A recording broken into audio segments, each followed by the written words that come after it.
This is Shibaroo Studios' YouTube channel. My name is Jonathan and this is a weekly Draw This in Your Style challenge video. So welcome back to the channel. If you're new around here, make sure to subscribe. We have 3 videos going up every week. This here video in particular is the second episode in our weekly Draw This in Your Style video series. If you're unfamiliar with what Draw This in Your Style is, it's basically a trend that goes on Instagram where an artist will upload a piece of their own original artwork and they will ask the art community, their followers, and just anyone who wants to get involved to take that image and to then interpret it into their own style. So we're going to jump right in and talk a little bit about the illustrator that we've been looking at this week. And we had a piece that as soon as I seen it, when I was searching through the hashtags for Draw This in Your Style, I knew the second I seen it I was going to have to do this piece. And it was from an incredible illustrator that is based over in France, which, and I'm going to try to not butcher this pronunciation, they are called EglantineCeulemans. I think that's correct. I hope I haven't completely just ruined that. But I'm going to link their profile down in the description of this video, so make sure to head on over and check out their artwork. Incredibly talented illustrator, and this piece in general, which I'm going to pop up on the screen, is the illustration that we're going to be doing this week. So I think one of the things that grabbed my attention about this piece is I've seen a lot of similarities between the kind of playful imagery and the energy that I try to put into my own illustrations in this one. I found that, you just look at the picture in general. You've got this, young girl with the long braided pigtails on roller skates, just trying to balance. That's obviously very fun and very playful. The use of very light colors really goes in well with this. And then, of course, the thing that's interesting about it is the angel wings on the back. I just thought I'd give it something else, that little extra something that made it quite a very fun piece. So I felt it would kind of work very well with my style, because I've kind of found that there are 2 real things that you kind of want to achieve when you do any of these Draw This in Your Style challenges. The first one is when you interpret the artist's work, you want to try and maintain the energy and the feel that they have put into their original piece. And you also want to be able to implement your own individual style to it. And you don't want to kind of take away from either one of those sides. You want to kind of marry those 2 together as well as you can. So I felt initially that I absolutely love this piece of work, and I feel that it would work very well with my own illustration style. So we're going to cut now to a quick little montage of me actually creating the piece. I filmed myself while I was illustrating it, so you can get a quick little look at how I went about it and a little bit about my process. And then afterwards, we'll have a little bit of a chat about how I feel about my own interpretation of this work.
that was my quick little video montage of me creating the piece.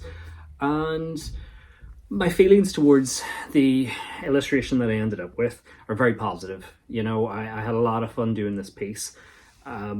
It worked so well with my style. I was really happy with the image that we came out the other end with. I stuck, I think, very, very close to Eglantine's original illustration. I didn't, you know, make any kind of major changes. I kept the pose generally the same, and I stuck to roughly the same color palette. I think the only real change that you can see would be the wings that were on the back of it. The wings presented quite an interesting challenge for me illustrating it, as wings are something that I have zero experience in illustrating, so it was a kind of very fun and very interesting, but also very challenging for me to kind of figure out how to do something like these angel wings in my own style, because I hadn't done it before. And I mean, wings in general, I think I've always kind of found as a hard thing to illustrate, because they're kind of something out of maybe the realms of fantasy. Especially when you're talking about angel wings, they're not something that you're seeing in your everyday life. Like if I have to illustrate something that is made of wood or glass, these are things that I'm seeing in my everyday life. So I can kind of, you know, I've got a lot of kind of reference in my own head about how to convey a type of material in the illustration.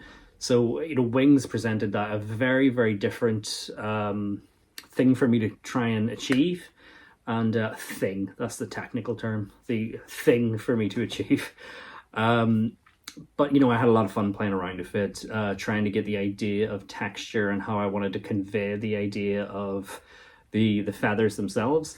In the end, I actually went quite simplistic. It's, you know, I didn't go too overly complicated, because I always find that in a lot of things, my kind of brain would immediately go to trying to be very detail oriented, particularly if it's something that I'm slightly unfamiliar with. I just tend to go that direction, when in reality, what I always find that works best is to just simplify things an awful lot. It makes the process a lot easier, and for my particular art style, I think that simplified version actually works visually an awful lot better. So, you know, I did my own kind of version of the wings. I changed the color to that bright pink color that you will see. And at the end of the video, we're going to put it side by side, so you'll be able to get a bit of an idea of the differences. But for me, there was no real reason for the pink coloring in it. I just kind of mess around with the hue settings whenever I'd drawn the wings, just to see what exactly I felt worked better. You know, I had no idea initially that I would change the color. It's just when I looked at the wings that I had done in the kind of slightly off-white color, it just didn't seem to sit quite well with my own illustration. So as I mixed around with the settings, I just found that the pink one kind of worked. I think it fits in with my image that I've created. But yeah, in general, I was very pleased with the outcome. So that is it for another video this week. If you've enjoyed what we're doing here today, and if you've enjoyed the art, especially there, head over to Eglantine's Instagram page. It's going to be linked down in the description below. It's not just the illustration that we've done here. There's just so much fantastic artwork over there. Honestly, you're going to love it. In that description, you're also going to find the link over to my Instagram page if you're not already there, my Etsy store if you fancy checking out any of my artwork for sale, and make sure that you're subscribing to this video, leaving comments, liking, doing all those little bits. It's really helping out the channel as we're starting to grow, and I will see you again for the vlog on Sunday. See you then.